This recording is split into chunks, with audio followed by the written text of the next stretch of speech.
The Emperor had a problem that no one could solve.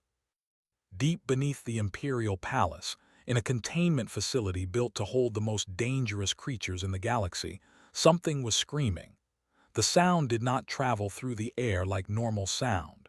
It traveled through minds, through souls, through the very fabric of space itself. It was the sound of grief so deep that it had become a weapon. Had been the pride of the Imperium for 3,000 years. She was a star dragon, a creature of living fire and ancient genetic engineering, bonded to the Imperial bloodline since before most civilizations had discovered space travel. Her scales had once burned with the light of captured suns. Her wings could carry her between worlds without ships. Her fire could melt through warship armor like it was made of paper. But that was before the accident. Empress had died 6 months ago.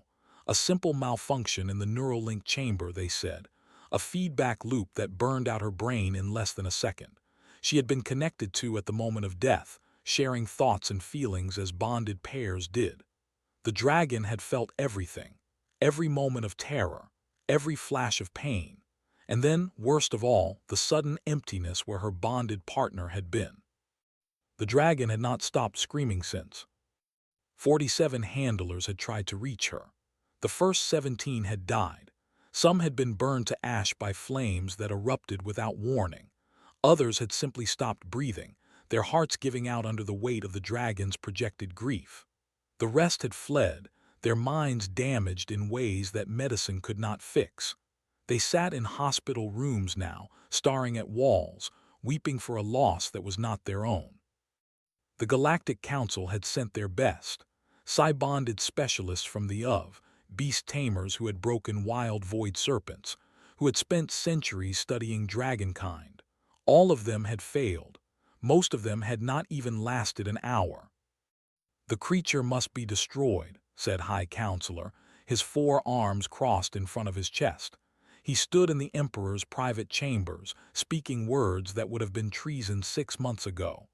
It is a danger to everyone in this palace, in this entire city.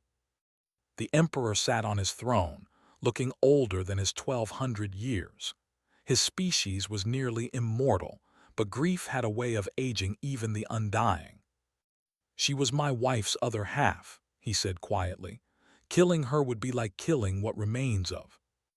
With respect, Majesty, what remains is a broken weapon that will eventually destroy this palace and everyone in it. The Emperor did not answer. He simply stared at a holographic display floating in front of him, showing the personnel file of a human. Cole, age 49, former freight hauler from the outer colonies. Current occupation, dock supervisor at 7, no military training, no psionic rating whatsoever, no formal education beyond basic colonial schooling. His only notable feature was a single line in his personal history: widowed, single father, 1 daughter. What is this? Counselor asked, looking at the file with clear disgust. A human, you cannot be serious. His wife died when his daughter was 4 years old, the Emperor said. A pirate raid on their transport. He has raised the child alone for 17 years while working the most dangerous shipping lanes in the sector. And this qualifies him to handle a star dragon how, exactly? The Emperor looked up at his counselor, and there was something in his ancient eyes that made the politician step back. Because he knows what she is feeling, the Emperor said. He has lived it, he has survived it, and he has done so without the help of psionic therapy, neural adjustment, or any of the tools our advanced species rely on. Humans do not have those tools. They only have themselves. This is madness. Perhaps, but I have watched 47 of our best fail. I have watched experts and specialists and masters break against her grief like waves against stone. Perhaps what she needs is not an expert. The Emperor stood slowly, his joints aching with age and sorrow. Perhaps what she needs is someone who understands that some pain cannot be fixed. It can only be carried. The summons reached Cole 3 days later, delivered by an Imperial courier ship that was worth more than everything he had ever owned in his life. He read the message twice, sure that there had been some mistake. When he confirmed that there was not, he called his daughter. "Dad, you can't be serious," Sarah said. Her image flickered on the cheap display in his quarters. She was 21 now, studying xenobiology at a university in the core worlds. She had her mother's eyes. "This is insane. They want you to handle a star dragon. You're a dock supervisor." "I know what I am, sweetheart. The message says 47 handlers have already tried. It says people have died." "I know. Then why are you even considering this?" Was quiet for a long moment. He looked around his small quarters at the photos on the wall. His wedding day, Sarah as a baby, Lena laughing at something he could not remember anymore. "Because I know what it feels like," he said finally. "When your mother died, I wanted to die too. I wanted to stop existing because existing hurt too much. But I couldn't because you needed me. So I kept going. Not because I was strong. Not because I had some special training. Just because someone needed me too." "Dad, this dragon lost someone she loved. And now she is hurting so much that she is destroying everything around her.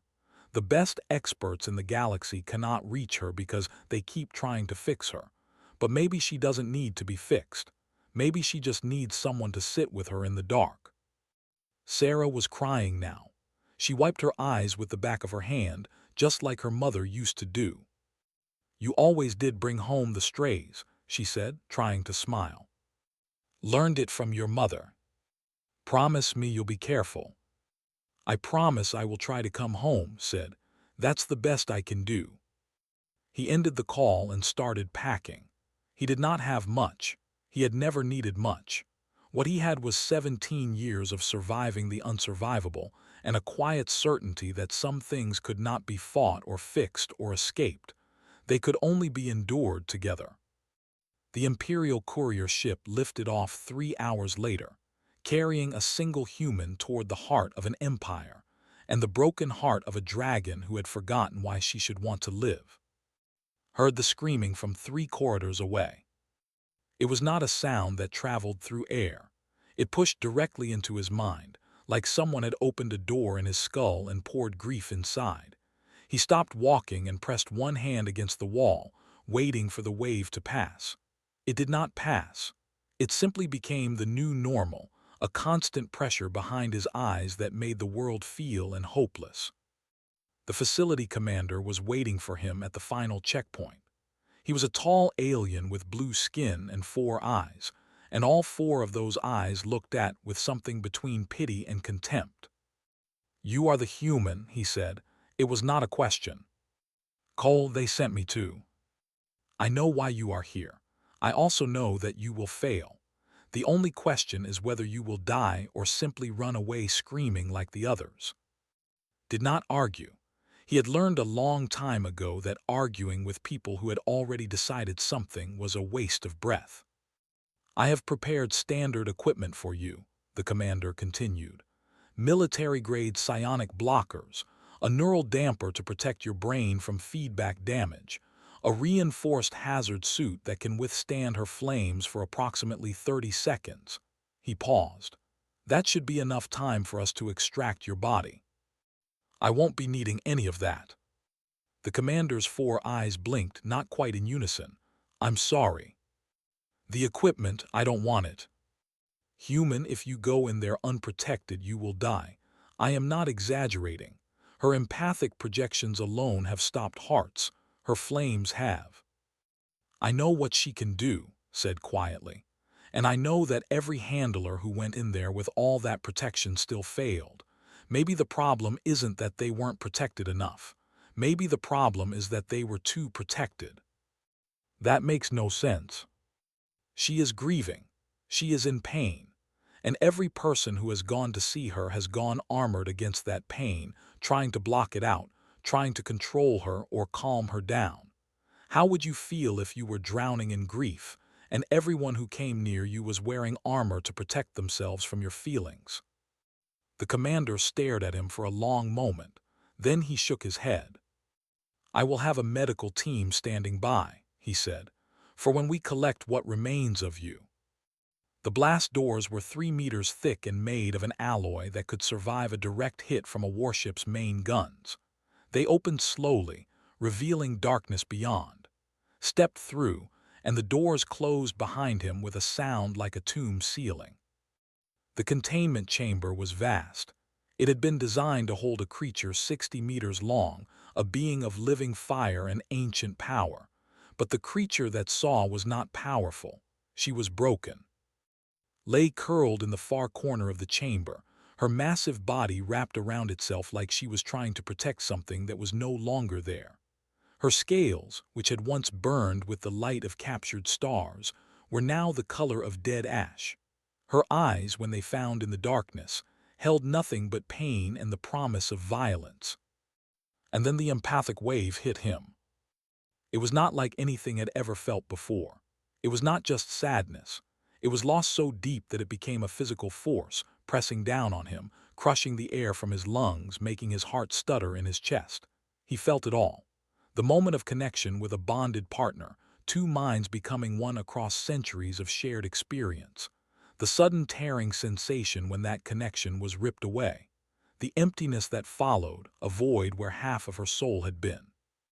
He felt her confusion. Why was she still alive? Why couldn't she die? Why did existing hurt so much?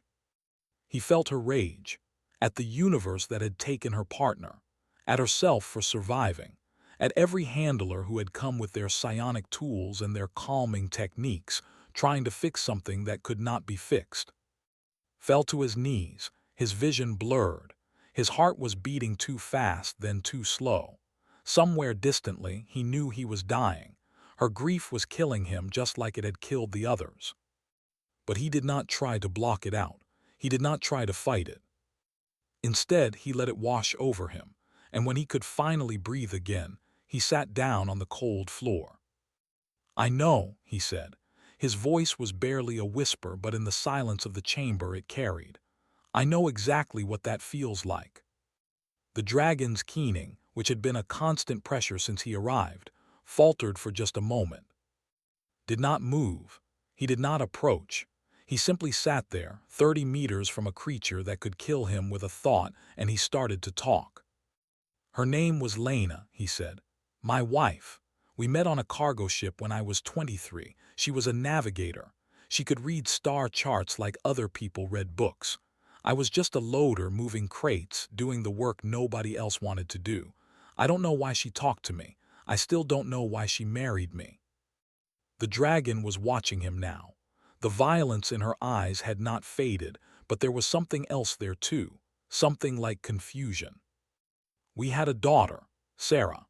She was the best thing either of us ever did. Lena used to say that Sarah had my stubbornness and her brains, which meant she was going to rule the galaxy someday." Paused. The old pain was there, as fresh as it had ever been.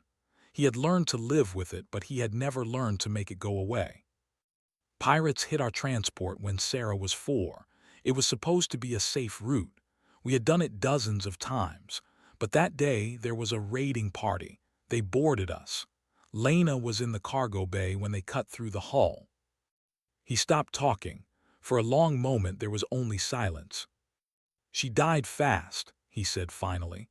"That's what they told me. She didn't suffer. But I suffered. I suffered so much that I wanted to die too. Every morning I woke up and reached for her side of the bed and she wasn't there. And for a moment I would forget and then I would remember and it would break me all over again." The dragon had uncurled slightly. Her massive head was turned toward him, her ancient eyes fixed on his small human form. "I wanted to stop existing," said. "I wanted the pain to end. But Sarah was 4 years old and she kept asking when Mommy was coming home, and I had to keep answering that question until she stopped asking. And then I had to keep living because she needed me. Not because I was brave, not because I was strong, just because someone needed me to get up in the morning." An hour passed. Then 2. The facility staff watched their monitors in disbelief as the dragon's aggression metrics dropped for the first time in 6 months. They watched as Cole sat on that cold floor and kept talking, sharing his pain with a creature that had been drowning in her own. Somewhere in the 3rd hour, The dragon took her first step toward him. She did not attack. She did not project violence or rage. She simply moved closer, her massive body settling on the floor a few meters away, her ash head lowering until one enormous eye was level with the small human who had refused to armor himself against her grief.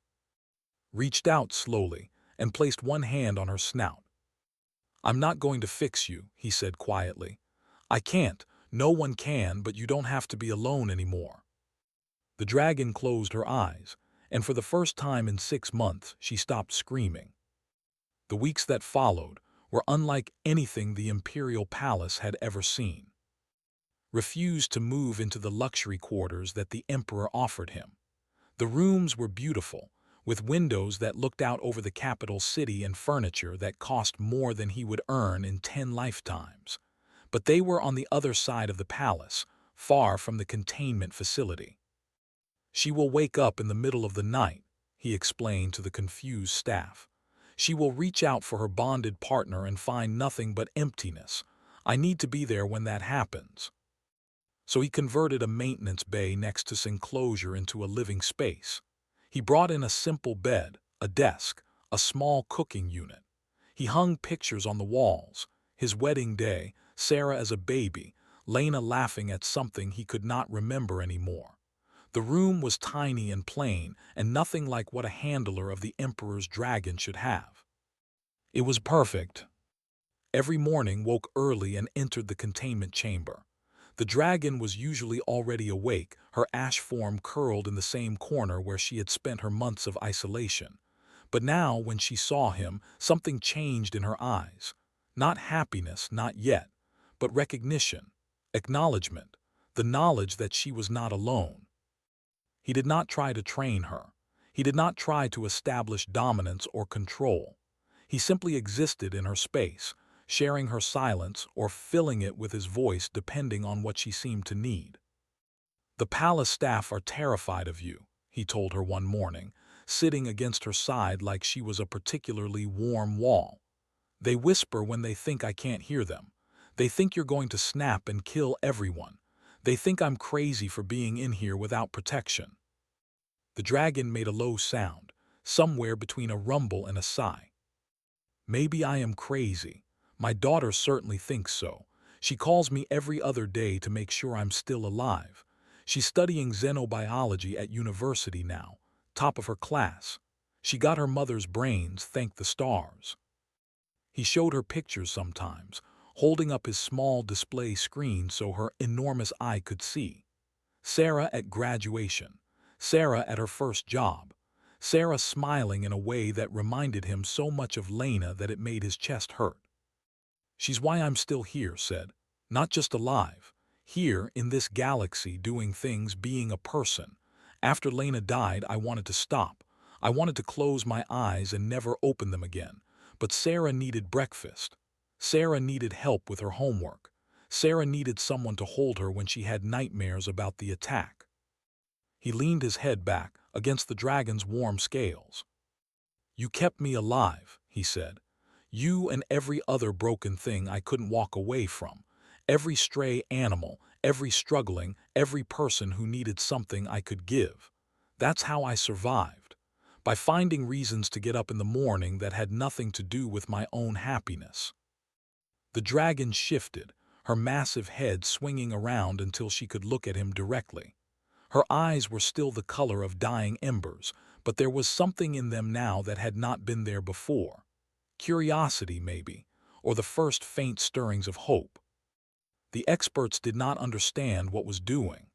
They watched through their monitoring systems, analyzing every interaction, trying to break down his approach into techniques and methodologies that they could replicate.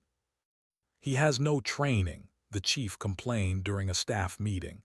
"He has no psionic ability. He doesn't follow any established protocol for beast handling. He just talks to her, and somehow it's working." "Perhaps that is the point," said a quiet voice.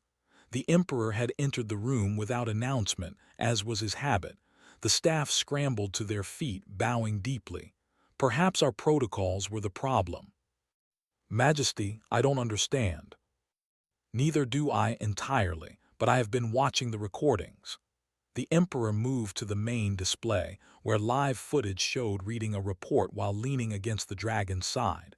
Was asleep, her breathing slow and peaceful for the first time in months. He does not try to fix her. He does not try to manage her grief or redirect her emotions. He simply stays with her in it. That is not a treatment protocol, Majesty. No, it is something else, something we have no word for in our language. The Emperor was quiet for a moment. Humans have a word for it, I believe. They call it empathy. Unaware of the discussions happening about him, continued his work. He gave small tasks, things she could do that made her feel useful. When maintenance needed to be done on the containment facilities systems, he asked for her help holding equipment. When supplies needed to be moved, he let her carry things with her claws or her tail. "You're giving her busy work," the facility commander observed one day, watching as the dragon carefully moved a stack of crates from one side of the chamber to the other. "This is pointless." "It's not about the work," said. "It's about having a reason to get up in the morning, a purpose, something outside yourself that needs you." She is a star dragon. Her purpose is to serve the Empire. Her purpose was to be with someone who loved her. Now that person is gone. She needs new reasons to exist until she can find her own. Days turned into weeks. Weeks turned into months. And slowly, so slowly that it was almost impossible to notice, began to change. Her scales started to show hints of color, faint traces of amber and gold beneath the ash.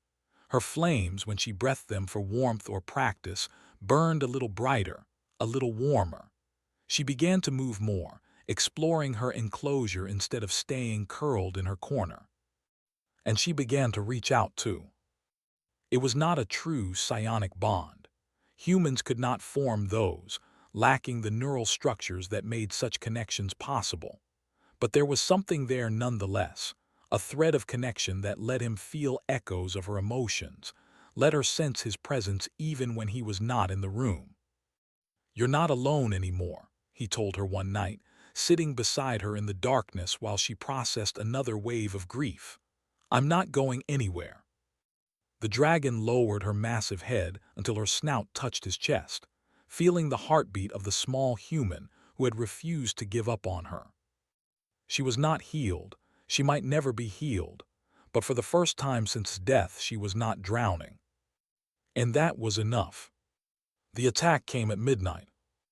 Was asleep in his small room when the first explosion shook the palace.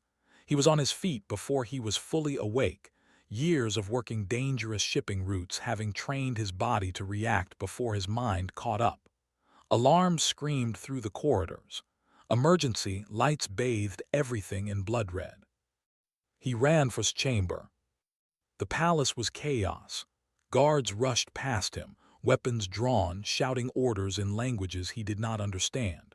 Through the windows he could see flashes of light in the sky, ships fighting, weapons firing, things falling and burning. Whatever was happening, it was happening everywhere at once. The blast doors to the containment facility were already open when he arrived. He found standing at full height, her massive body tense, her scales flickering with light for the first time in over a year. Not gold, not yet. Deep crimson, the color of fire and fury. She turned when she sensed him, and felt her mind brush against his, carrying fragments of emotion and meaning that were almost like words. Fear, danger, threat to the hive, threat to the one who stayed. "What's happening?" he asked, though he already knew she could not answer with words. The palace shook again. Something had hit the building itself, hard enough to crack walls and bring dust raining from the ceiling. Through the facility's communication system, a voice was repeating the same message over and over. "All personnel to evacuation points. The palace is under attack. This is not a drill." Moved to a terminal and pulled up the security feeds. What he saw made his blood run cold. Ships everywhere. Hundreds of them, surrounding the capital city, dropping troops, bombarding key positions. The palace guard was fighting, but they were badly outnumbered. And at the center of the attack, a single massive vessel bearing the insignia of the Galactic Council. Not all of the Council, he realized. A faction. The ones who had been pushing to destroy, to break the Emperor's power, to reshape the galaxy according to their own vision. They had been waiting for the dragon to be put down. When she started recovering instead, they had decided to move ahead anyway. "They're going to kill the Emperor," said quietly. "They're going to take over everything." Made a sound like thunder, and felt her rage building like a star-going supernova. For a moment, he was afraid she would lose herself in it, revert to the feral creature she had been 3 months ago. But then she reached out to him again, and the emotion that came through was not just rage. It was a question. "The little one who stayed, the one who kept the darkness away, you are threatened."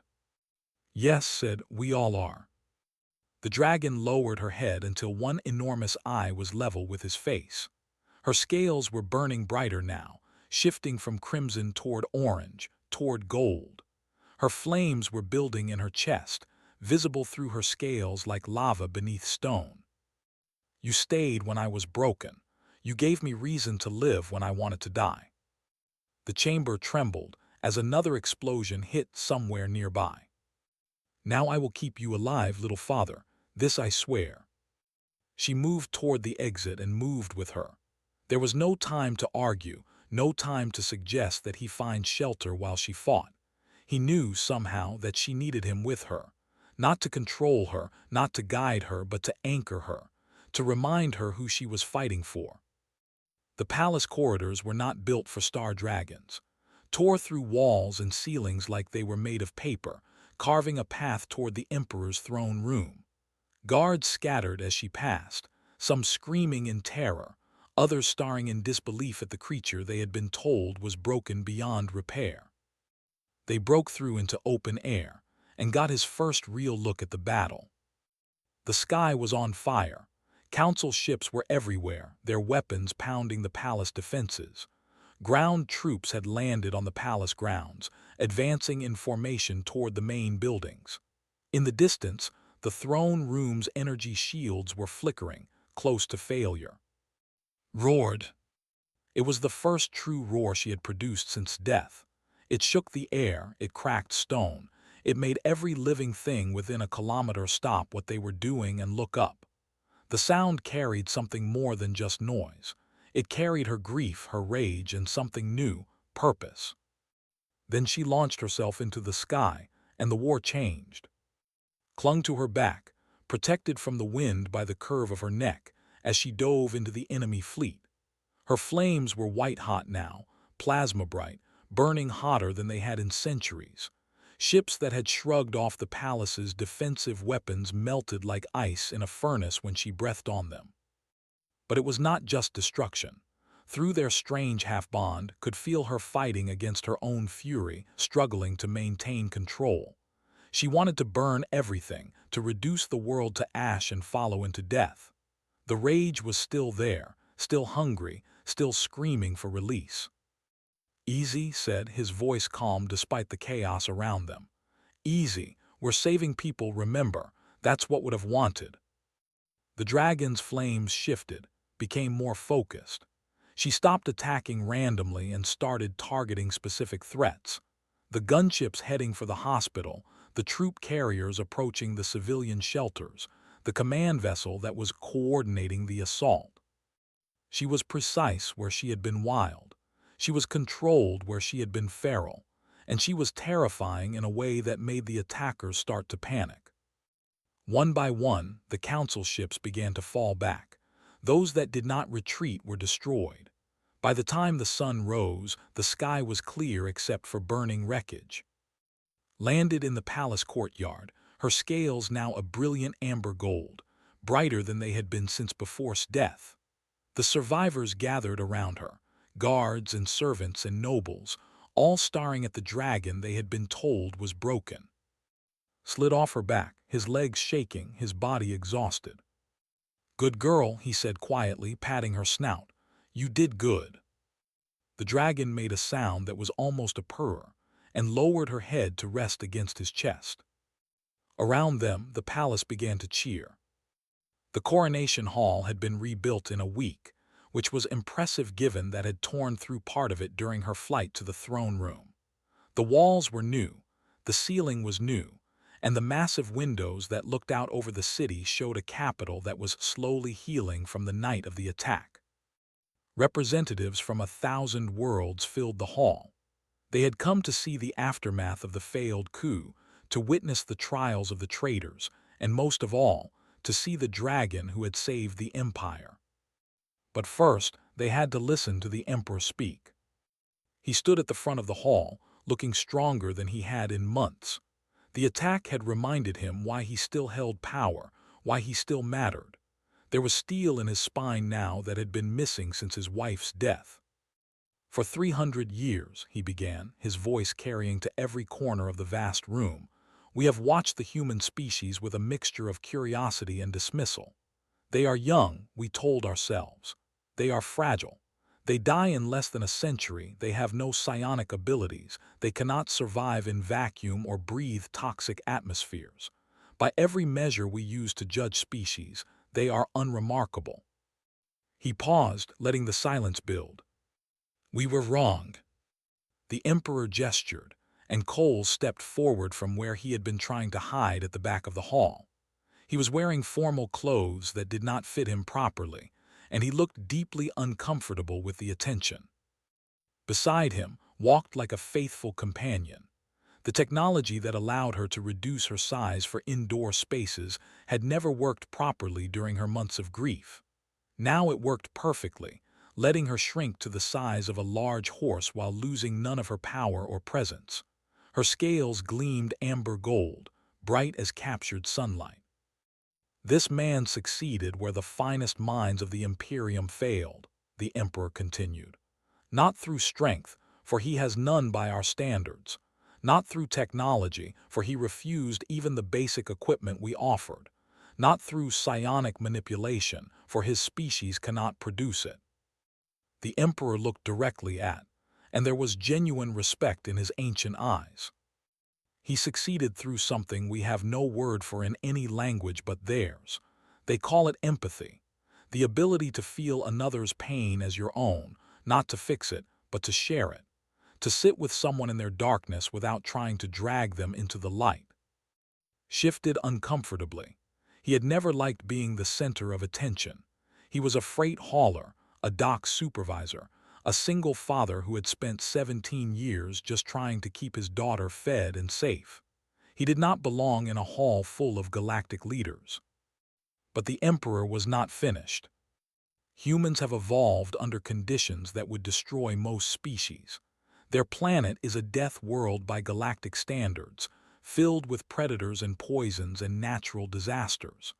Their bodies are fragile and their lives are short. They have every reason to give up, to surrender to despair, to let the weight of their own mortality crush them. He stepped closer close enough to place one ancient hand on the human's shoulder. But they don't. They break and they continue. They grieve and they endure. They face losses that would destroy an immortal species, and they simply keep going. Not because they don't feel the pain, but because they have learned to carry it. The Emperor turned back to the assembly. This man saw our dragon not as a beast to be managed, but as a soul to be accompanied. He offered her no solutions, only presence. No treatments, only companionship. And in doing so, he gave her something no handler, no specialist, no expert could provide. He paused. He gave her proof that survival was possible, because he was living it. Finally spoke, his voice quiet but steady. I didn't do anything special, I just didn't leave. And that, the Emperor said, is exactly what made it special. In a galaxy of species that flee from pain, that use technology and psionics to block out grief, that consider suffering a problem to be solved rather than an experience to be shared, you did the one thing none of us thought to do. You stayed. The ceremony continued but stopped paying attention. He was thinking about Lena, about the morning she didn't come home, about the years of waking up alone and reaching for someone who wasn't there. He was thinking about Sarah, about the way she had kept asking when Mommy was coming back, about the moment when she finally stopped asking. He was thinking about all the nights he had wanted to give up, and all the mornings he had gotten up anyway. Later, when the formal events were over and the dignitaries had departed, returned to his maintenance bay quarters. He had been offered the finest rooms in the palace, a title, lands, wealth beyond imagination. He had refused it all. You could live like a king, the palace chamberlain had told him, confused by his refusal. I'm a dock supervisor from the outer colonies, had replied. I wouldn't know what to do with a kingdom. Now he sat in his small room, surrounded by his simple belongings, and called his daughter. Dad, Sarah said, her image filling the display. She was crying, but she was smiling too. You're famous. You're literally the most famous human in the galaxy right now. There are songs about you. Songs. Great, just what I always wanted. The news says you tamed an untamable dragon through the power of dad energy. Laughed, really laughed for the first time in months. That's actually not far from the truth. I'm proud of you, Sarah said, quieter now. Mom would be too, you know. Yeah, said, reaching out to touch the screen where his daughter's face smiled back at him. Yeah, I think she would. Behind him rumbled contentedly, her massive body curled around his small living space like she belonged there. Because she did now. They were a pair, not bonded in the psionic sense, but connected nonetheless. Two broken things that had found each other in the dark. I love you, sweetheart said.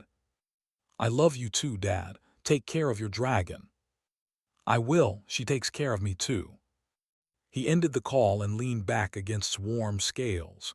Through their strange half-bond, he could feel her emotions, contentment, peace, and something that might almost be called happiness. Not healed, not completely. Maybe not ever, but alive, present, willing to face tomorrow. Across the galaxy, the news spread.